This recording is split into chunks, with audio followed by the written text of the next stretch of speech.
Peggy 12. Hello everybody, I'm Scott Amos, executive producer for Lara Croft, the Temple of Osiris, here to introduce our newest dev diary. Last time around, we met some of our design team as well as our new characters in Lara's latest 4-player adventure.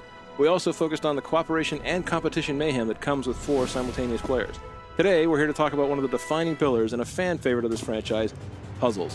We're lucky to have with us our lead level designer and the puzzle design guru of both Guardian of Light and Temple of Osiris, Jeff Wages. Amos. Wages. Yeah, it's a thrill for me to be on the Lara Croft franchise. As you mentioned, I was on Guardian of Light, and when this chance came up at Crystal, I was excited to jump back into it.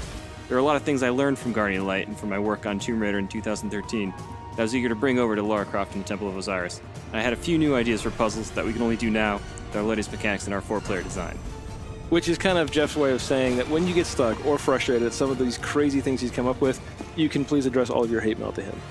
Nah, they'll be fine. It's never about punishing the player. We place a huge emphasis on visual language to make sure that the puzzles are communicating themselves to the player.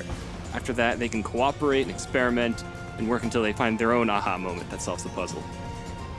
Which is, honestly, for us, that's the fun, to see people get through this game, to play it front to back, to see everything. And the game is fully playable in single player.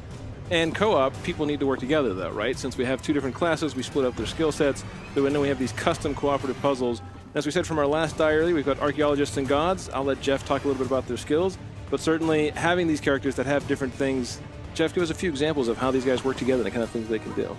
Sure, so the grapple line is a returning feature from Guardian of Light. It gains a powerful ability with 4 players in that each player is their own grapple point, so you can maneuver in a lot of new and exciting ways. The Egyptian gods bring the Staff of Osiris to the table, which shoots a beam of light which solves puzzles and can manipulate anything in the world that has these glyphs of Osiris baked onto them.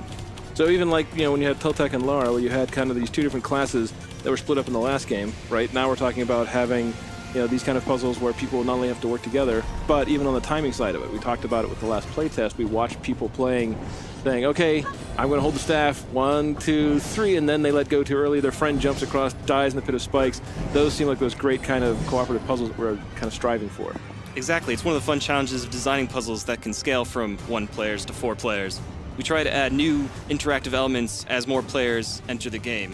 One of the simple examples that you'll see here is that in single player, Lara must manipulate the mirrors to destroy the rifts in Duat using the Staff of Osiris. Whereas in co-op, one of the gods must use their staff to lower this platform while Lara manipulates the mirror, and then another one shoots the staff to destroy the rifts. And it's just one example without giving too much away.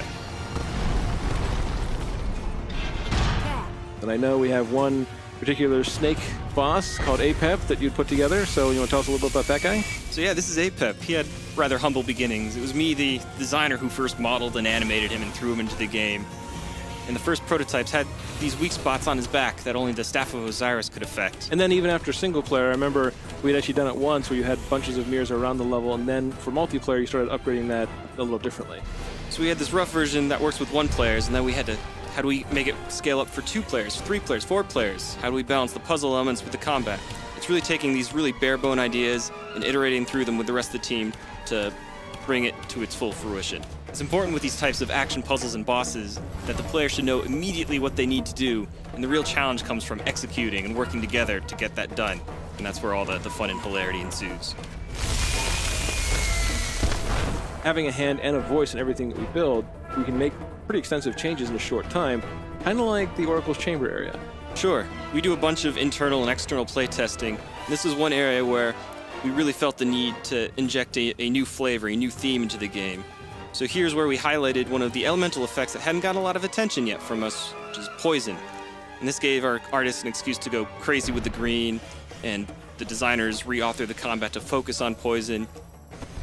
We took one of our highest rated challenge tombs from later in the game and gave it a poison flavor and installed it here as a puzzle gateway to the Oracle. Which, clearly from the playtest after we'd done the change, boosted up both the experience, the puzzle experience in that area, and introduced the unique combat that the Oracle area has, with all the flashier and dramatic touches and lighting effects, even that eerie kind of creepy aura that we managed to put in there throughout. So everyone, we hope you enjoyed another sneak peek into some of the new puzzle elements coming in Lara Croft, Temple of Osiris. Thank you, Wages, for walking us through what it takes to build some of these crazy puzzles. We're super excited to put the finishing touches on Lara Croft and the Temple of Osiris. You can all play it on December 9th, 2014 on Xbox One, PS4, and PC. See you all online.